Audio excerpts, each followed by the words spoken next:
So Islam Makhachev talks about retiring soon. Aljamain Sterling versus Henry Cejudo is now official, and so is Rozenstruik versus Almeida. I'm going to talk about all of these topics and more on today's MMA news reaction video. Let's start straight away with the biggest bit of news, which is that Islam Makhachev, after one title defense, is already talking about retirement, of course, because of the same reason why Khabib Nurmagomedov retired, and that is because his mother wants him to retire. She's already asking him to, and I'll read you the quote from his mother and what he said his mother is telling him whenever he goes back to visit her. And I'll read this article to you guys right now. It says, Islam Makhachev has followed in the footsteps of his close friend and training partner Khabib Nurmagomedov by becoming the UFC lightweight champion, the number 2 ranked pound-for-pound fighter, and he recently revealed that his mother wants him to follow the UFC Hall of Famer Khabib into retirement.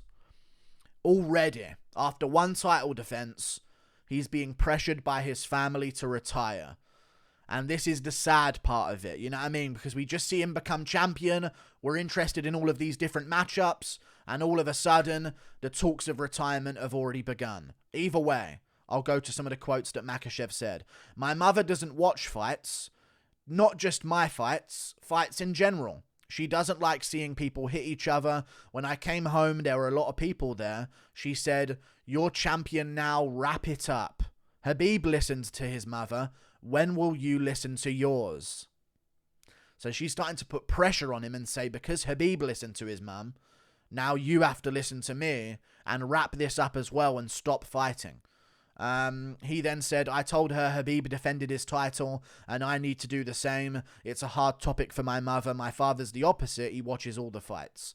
So I'm guessing that's just sort of the dynamic in most Dagestan families and stuff like that. But yeah, already his mum is putting pressure on him to retire and follow in Khabib's footsteps and just sort of step down as champion. And I imagine a lot of it has to do with the fact of how much damage he took in that Alexander Volkanovski fight. Listen, I know he didn't take crazy amounts of damage. He didn't get KO'd or dropped really badly a bunch of times in the fight and get his nose broken and all this type of stuff, but he took some damage, you know what I mean? And he's definitely, when he goes back to Dagestan and sees his mum, he's probably wearing a lot of that damage on his face with the swelling around his eye, the redness all over his face. So, of course, his mum's going to see that and sort of think about maybe he should rush this retirement and let's get him out of there soon. And I get it. I understand why she would want him to. They're not very... You know, Makhachev can make money outside of the octagon now for a very long time. He doesn't really have to be a champion to live a wealthy lifestyle. So I understand why his mum would want him to retire, but at the same time, no! No! I'm not having it anymore. No more retirements from these guys. Okay, we don't get to see the fun matchups that we want to see, and it's annoying. I want the Arman Tsarukyan rematch in 2024, and by this news, it sounds like he ain't even going to be around in 2024, because if she's already pressuring him now, what happens if he wins another fight? All of a sudden, she's going to be pressuring him even more. I want to see him move up to 170 and challenge himself. I'm sick of this. I get it. I completely respect it, but come on, man. Come on, man. Get your dad to reason with her a little bit. You know what I'm saying? Get your dad to just sort of like talk some sense into her. You know what I'm saying? Just have a little word with her. You know what I mean? And just sort of like get it into her that like, listen, he needs to fight at 170. He needs a couple of title defenses. And by the way, his next fight against Arman Tsarukyan might be in 2025. He's staying for another 2 years. You know what I'm saying? We need a little bit of a conversation to be had because the dad seems like he understands. And he loves watching the fights. His dad sounds like my type of guy, in all honesty. One of the boys. We can't have another Dagestani mother ruining the career of a Dagestani fighter. Okay, so we need to keep Makhachev around because there's so many matchups I want to see him take on. So many matchups I want to see him take on. And I want to see him move up to 170 as well. But I'm worried that already we're having this conversation because normally we get this from like champions that have been doing it for so long. Holloway ain't even really spoke about retirement yet. You know what I mean? And he's been a champion, stopped, you know, works his way back towards title shot. Now he's going to try and do it all over again. Like, we don't really see this often. You know what I mean? John Jones might hint at a retirement. GSP after 6 title defenses would hint at a retirement down the line, and then we would have this conversation. But he's only just got his belt and defended it once. I need the Dariush fight. I need the Arman Sarukian fight. I want to see a Fiziev matchup. I want to see a Volkanovski rematch. Then I want to see him try and take the 170 belt. Who's with me? I don't want to see this. I don't want to see him take a little bit of damage in his next one and all of a sudden we ain't seeing Makhachev ever again. Because that's just sad. We finally get invested. We finally see, oh my God, all of the big matchups are here.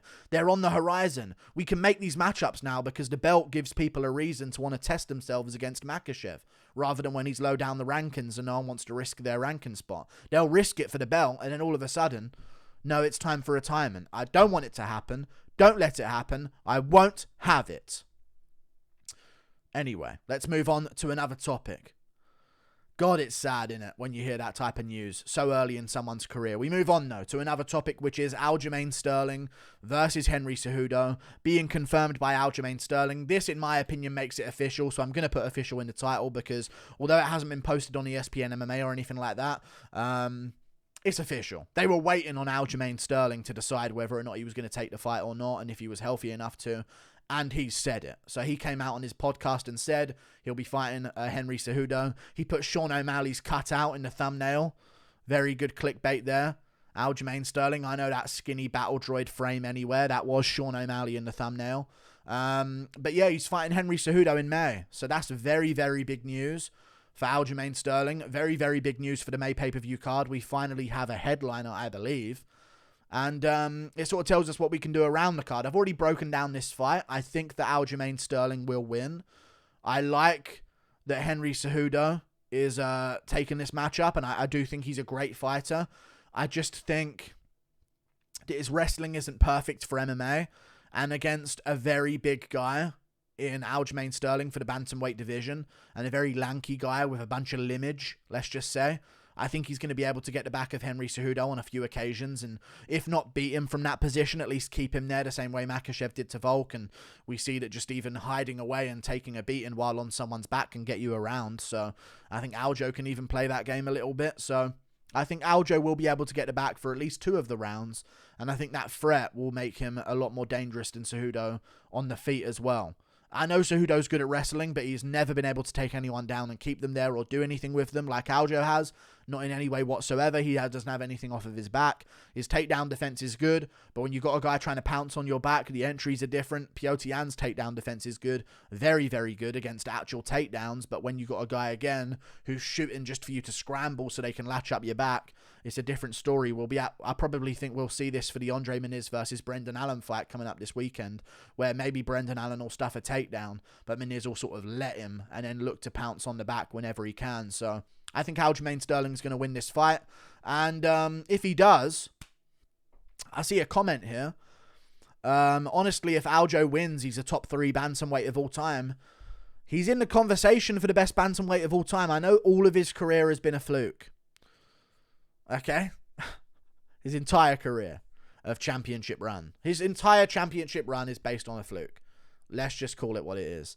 If he wins this, there's an argument that he's the bantamweight GOAT, especially if Dominic Cruz keeps tarnishing his career, because he can always bring up that Dillashaw cheated using roids. And for some reason, when Dillashaw does it, everyone tarnishes his entire career. But when Jones does it 3 times over and over again, that we even know about, and faces the same suspension as TJ Dillashaw twice, all of a sudden people don't care and still call him the GOAT. It's a weird thing, but that's what happens. So if Aljo wins this fight against Henry Cejudo, who beat Dominic Cruz and Dillashaw, I know Dillashaw at 125 and Cruz on short notice, but still, he's in the conversation for the GOAT of bantamweight. That's a fact.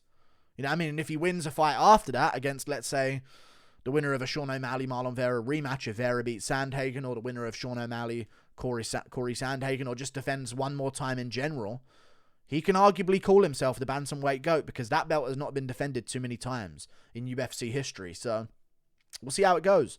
I don't think Henry Cejudo wins. He has a chance early on to find that KO, but I just don't see it happening. I think Aljo will be very smart on the back foot and sort of ease into this fight a little bit, and I think he has better conditioning over 5 rounds than Cejudo in a pretty high-paced scrap. And I just think he's going to be too rangy, too tricky. And I think he'll get the back of Cejudo on multiple occasions. So I don't see Cejudo winning in his peak, maybe. But after 2 years off, or however long he's had off, he's not young. Again, I've said this so many times as a joke about Cejudo, but, you know, he looks like he's 12, but he genuinely is 36 years old. Getting up there. You know what I mean? Aljo's not young either, but he ain't 36. Like, I don't think this is good years to be off for Henry Cejudo. So I'm definitely going to side with Aljamain Sterling in that fight. But let's talk about the card that they're on the May pay-per-view card. All it needed was a title fight. I don't think this card needs any more title fights.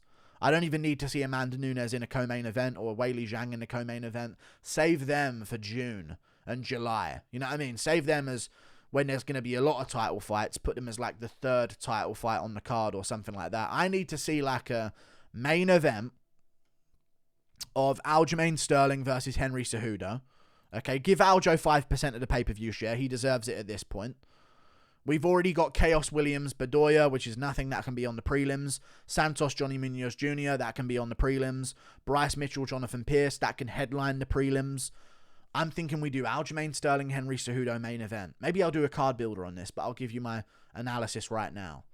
Khamzat Chimaev, Robert Whittaker in the co-main event for 5 rounds. Or Chimaev versus Covington, Bilal Muhammad. Whatever they want to do, Chimaev needs to be on a pay-per-view card. Paulo Costa and Strickland are calling each other out. I should have mentioned that in this video. I'll talk about that as well, I guess. Let's do that. Let's talk about that as well. That should be on this pay-per-view as well. Put it on there. Also, what else can you add to this card? Oliveira versus Dariush is in the works for this pay-per-view card. So this is going to be a sick one. It seems that way anyway. And then all you need to do is add on like another matchup that you can put together, like an Ilia Topuria versus a Brian Ortega on the main card. Bob's your uncle. It's done. That's a great pay-per-view card, stacked top to bottom on the main card. You just might need a backup title fight, because if you lose Sterling or Cejudo, then you don't have a title fight on the card, which is never a good look for the UFC. So either way, May's looking good as a pay-per-view. But I guess we can move on now and traverse to the fact that Paulo Costa is calling out Sean Strickland, or Strickland called out Paulo Costa, and Paulo Costa wants to fight. So I'm interested. I can talk back and forth about this. Sean Strickland called him out on Twitter and said, whenever you're ready, I can even have someone read out the contract for you so you understand, and took a little jab at the IQ of Paulo Costa, I guess. And then Paulo Costa responded and said, "Sir, could you fight me April 15th, Las Vegas?" Which is, I'll check right now when that pay-per-view is, or when that card is. April 15th, Las Vegas, is the Holloway versus Allen card. I don't think that's what I want. I either want these two, because that Holloway-Allen card is already Holloway-Allen, Jacoby Mirzakhanov, Barboza Quarantillo, Munoz Gutierrez, Royval Nicolau. Like, this card is done. It doesn't need any more help.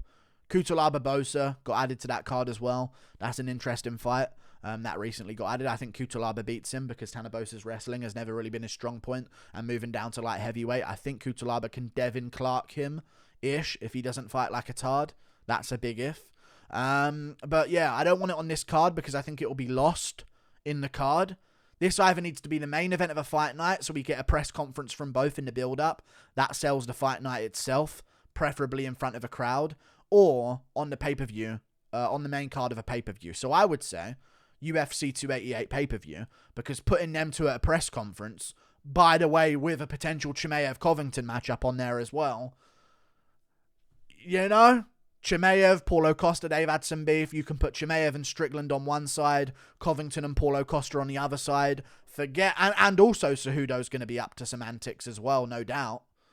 That'd be a great press conference, and that would sell the card, even though it doesn't have massive big-name champions on it. So sign me up for that, 100%. Or you can, of course, do it as a fight night main event, April 22nd. But just get that fight done. Strickland versus Costa, preferably with a press conference beforehand. That is a great matchup that sells itself. And, yeah, if Paulo doesn't want to fight Whittaker, this is a winnable fight for him. And I think Paulo actually would beat Strickland in a 3-rounder. I think he might finish him as well. Paulo's a dangerous dude, so I think you would find it with those body kicks, something that Strickland's going to be open to, in my opinion. The body work of Costa will come in massively. Most middleweights don't know how to work the body. Paulo Costa does. He's kind of like the Fiziev of the middleweight division. I think he'll get it done. Either way, great matchup for him, though. We move on to a last bit of news, which was Jailton Almeida versus Jairzinho Rozenstruik has been added to the May 13th card, which is, I'll check what that is.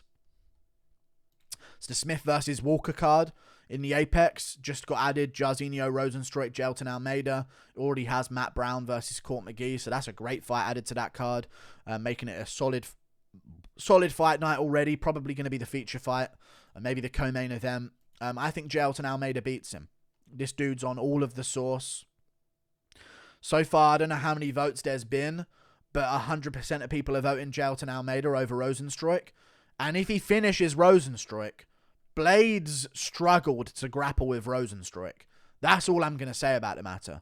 Blades genuinely struggled to grapple with Rozenstruik and won that fight while taking a bit of damage. Sure, Rozenstruik's going to be dangerous on the feet, but his grappling is sus. So we'll see just how good Jailton Almeida is, and just how good the source that he is clearly and obviously on is. Because if he can ragdoll Rozenstruik, he's going to be a problem to the top contenders in the heavyweight division. So really looking forward to that matchup again. I think Jailton Almeida wins. Thank you for watching. That's all I wanted to discuss. Like and subscribe. Thank you for watching. Toodle pip. See you later. Goodbye.